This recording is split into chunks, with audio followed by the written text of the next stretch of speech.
Magnificent Mecha just reviewed the complete accessory loadout for both MM-02A and MM-02B, and honestly, I think we finally reached a point where collectors have enough information to make a decision. And that's exactly why this update is so important, because for months, the discussion surrounding MM-02 was focused on the engineering, propulsion, the transformation, and whether Magnificent Mecha could actually deliver on the incredible promise that they were making. But after these later reviews, the conversation has completely changed. Collectors aren't asking whether MM-02 will be good anymore. They're asking which version they're going to buy. Because Magnificent Mecha isn't just giving us one definitive Trilogy Optimus Prime, they're forcing us to choose. Are you Team MM-02A, the 2007 and Revenge of Fallen version loaded with Energon blades, Energon hooks, and weapons? Or are you Team MM-02B, the Dark of the Moon version that appears to be the foundation for an entire future upgrade ecosystem? And with production samples expected by the end of June or early July, an official release currently planned for August, this debate is becoming very real very quickly. Let's talk about it. For anyone who hasn't been following every update, Magnificent Mecha previously explained why they decided to split this project into two separate releases. Unlike projects such as UTR-10 that attempt to combine the 2007 Revenge of Fallen and Dark of the Moon designs into a single figure, Magnificent Mecha wanted to prioritize maximum screen accuracy. That meant accepting the difficult reality. The 2007 and Revenge of Fallen Optimus design is not identical to the Dark of the Moon design. The torso is different, the abdomen is different, certain body details like the arm gores are different, the weapons are different too. And trying to combine everything into one release would inevitably require compromise. So instead of creating one figure that tries to do everything, Magnificent Mecha created two dedicated versions. Now that we have finally seen the complete weapon loadout, collectors are starting to realize exactly what that decision means. Let's start with MM-02A. This is the 2007 and Revenge of Fallen chest muscle version, and honestly, this thing comes absolutely loaded. MM-02A includes the dual iron blaster, dual Energon hooks, dual Energon blades, dual knuckle duster, and an interchangeable mouthplate, a matrix of leadership that can be stored inside the chest, and magnetic LED lights inside the eyes with magnetic activation wand, fully articulated hands, and a dedicated display base with a built-in storage drawer. The figures also features a full alloy skeleton integrated transformation and a confirmed weight of approximately 1.2 kilograms.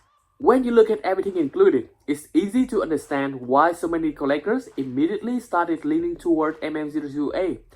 This version feels complete right out of the box. Want the iconic forest battle look? You have the dual blades and the dual hooks, you can do it. Want a dual blaster? You can do it too. There is a level of versatility here that makes MM-02A feel like the most complete standalone package. And that's exactly why so many collectors have been saying that if they can only afford one version, MM-02A is becoming the easier choice. Not necessarily because it's their favorite movie design, but because it feels like you're getting the most accessory and display option immediately. And then we have MM-02B, the Dark of the Moon Ad-Crunch version. This version includes the massive striker blaster with magnetic lighting effects, the shield, the Energon axe, the dual knuckle duster, and an interchangeable mouthplate, the matrix of leadership, and of course magnetic LED eyes, articulated hands, display base integrated alloy skeleton, and a full transformation. This is where the debate begins, because when collectors compare the two versions side by side, one criticism immediately appears everywhere. Where are the plates for the Dark of the Moon version? For many fans, the Energon plates are among the most iconic weapons that Optimus Prime has ever used.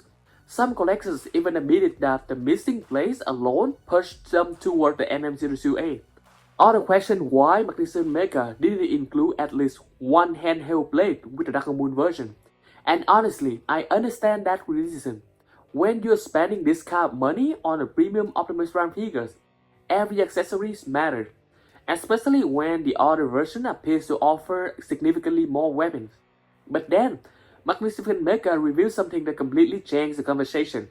After hearing the concern from collectors, Magnificent Mecha clarified that the upcoming trailer release will provide additional weapons options for MM-02B collectors.